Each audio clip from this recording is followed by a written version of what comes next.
parler du retour en emploi après un cancer, puisque tout ce qu'on va se dire aujourd'hui, en fait, c'est valable aussi pour les longues maladies, hormis le burn-out, qui est un peu spécifique finalement par rapport à l'absence.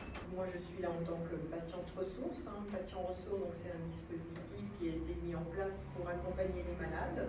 Donc, les patients ressources sont tous des bénévoles qui ont eux-mêmes été atteints par la maladie et qui sont à la disposition des patients pour échanger, répondre à leurs questions.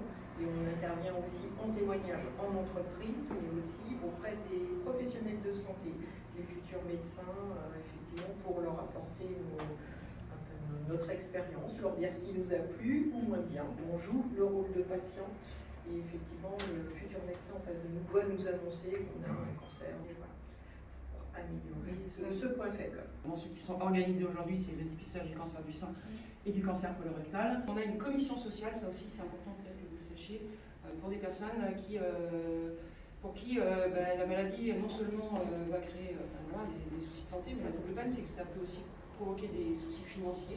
Nous, ce qu'on va se dire aujourd'hui lors du jeu, c'est des petites choses qui peuvent vous apporter un plus si vous êtes amené à rencontrer cette situation. À l'annonce, parmi ces personnes, lesquelles viennent d'apprendre qu'elles ont un cancer. Bon, après, c'est peut-être une évidence quand on les montre, mais qu'est-ce que vous en pensez? C'est un peu comme tout à l'heure, Pour l'annonce qu'on a voulu sortir. D'autant qu'il y a beaucoup aussi, il y a tout ce qui est visible et tout ce qui est invisible. Ce qui est invisible, ce sont notamment tous les troubles cognitifs. Quand on reprend le travail, les troubles cognitifs sont extrêmement importants. Souvent, c'est des problèmes de fatigabilité, de concentration, de mémorisation. Ça, ce sont partie des troubles invisibles que vous ne repérez pas forcément chez la personne qui revient, ou en tout cas qui est malade à ce moment-là. Et puis, il y a plein de formes de soins. On a des soins différents et ça ne se voit pas forcément. On ne perd pas forcément ses cheveux lorsqu'on a un traitement suite à un cancer. Il peut y avoir différents traitements qui fait que vous ne verrez pas forcément la personne changer.